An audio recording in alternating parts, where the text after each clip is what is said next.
The Galactic Linguistic Academy's crystalline spires stretched impossibly high into Kepler 442b's azure sky, their surfaces reflecting the light of twin suns. Within the most prestigious halls of xenolinguistic study in known space, representatives from 47 different species gathered for what many considered the ultimate challenge in interstellar academia. James Martinez adjusted his simple Earth Standard uniform, feeling distinctly out of place among the elaborate ceremonial garments and biomechanical enhancements of his fellow scholars. The human delegation consisted of only 2 members, himself and Liza Chen, both recent graduates from Oxford's newly established xenolinguistics department. They had been invited almost as an afterthought, a gesture of diplomatic courtesy rather than genuine academic respect. "Look at them staring," Liza whispered, her dark eyes scanning the assembly hall. "Half of them probably think we're still banging rocks together." James couldn't blame them. Humanity had only achieved faster than light travel 30 years ago, making them the newest and arguably most primitive species in the galactic community. While civilizations like the Veltar had been deciphering ancient languages for millennia, humans were still considered linguistic infants. The Academy's director, a towering crystalline named Zarthek, raised 4 of his 6 arms for silence. His voice resonated through bioacoustic translators, filling the hall with harmonic frequencies that somehow conveyed both authority and condescension. "Esteemed colleagues," Zarthek intoned, "today we present the Chindar Codex, a linguistic puzzle that has confounded our greatest minds for 3,000 years. A holographic display materialized above the assembly, revealing a series of intricate symbols that seemed to shift and flow like living things. The glyphs pulsed with an inner light, their complexity suggesting layers upon layers of meaning. The Chindar civilization vanished 15 millennia ago, the director continued, leaving behind only these cryptic writings. Their language appears to incorporate temporal linguistics, meaning that changes based on when it's read, not just how. Our most advanced quantum linguistic processors have failed to crack even a single phrase." Murmurs of appreciation rippled through the crowd. The Veltar delegation, their tentacled heads bobbing with scholarly excitement, began immediate consultations with their bio-neural translation matrices. The silicon-based architects activated their geometric pattern analyzers, while the energy form resonance began harmonizing at frequencies designed to unlock temporal linguistic locks. James stared at the glyphs, feeling a strange familiarity wash over him. Something about their structure, their flow. "Participants will have exactly 1 standard hour to provide any meaningful translation," Zarthek announced. "The species that succeeds will receive full access to the Academy's restricted archives and a permanent research station in the Andromeda Gateway." Liza nudged James with her elbow. "Well, this should be humbling," she muttered. But James wasn't listening. His mind raced as patterns emerged from the seemingly chaotic symbols. Growing up in his grandmother's house in New Mexico, he had spent countless hours studying her collection of ancient Pueblo petroglyphs. Later, his fascination with historical linguistics led him through Sanskrit, Linear B, and dozens of undeciphered human scripts. "Liza," he said quietly, "look at the base structure. Ignore the temporal shifting for a moment."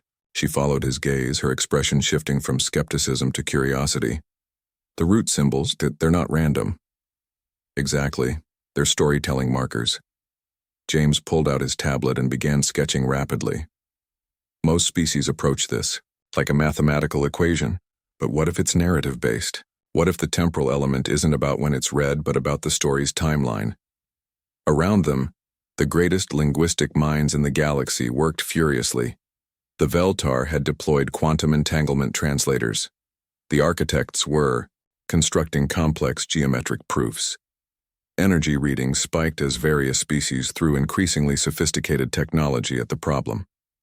James ignored it all. Instead, he thought about his grandmother's voice, telling stories around the fire, how certain phrases would change meaning depending on which part of the tale they appeared in.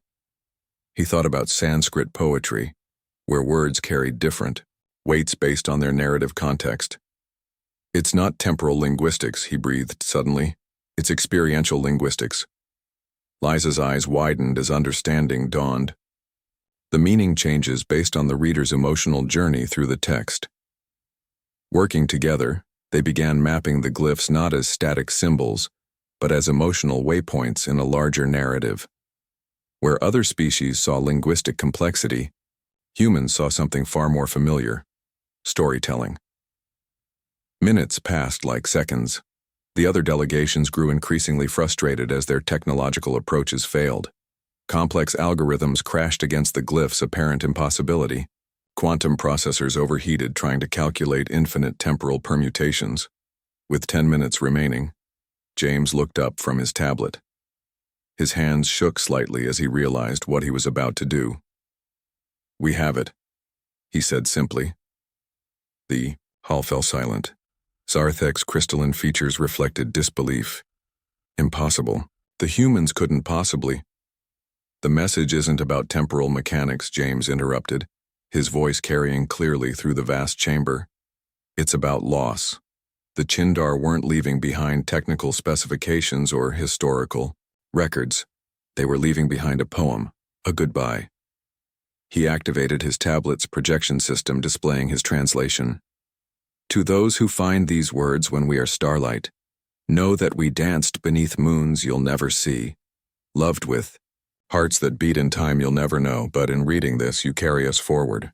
Death is not the ending of the song, only its transformation into memory. We are the echo, and you are the voice." The silence stretched impossibly long. Then, slowly, the ancient glyphs began to pulse in synchronization, confirming the translation's accuracy. A sound like wind chimes filled the air as the Chindar script acknowledged being understood for the first time in 15 millennia. Zarthek's 4 eyes widened, his crystalline form refracting the holographic light into rainbow patterns. Around the hall, species that had dominated galactic academia for thousands of years stared in stunned silence at the 2 humans who had solved their greatest puzzle, not with advanced technology, but with something far more fundamental: the universal understanding that all intelligence, regardless of form, tells stories. Liza grinned and bumped James's shoulder. "Think they'll underestimate humanity again?"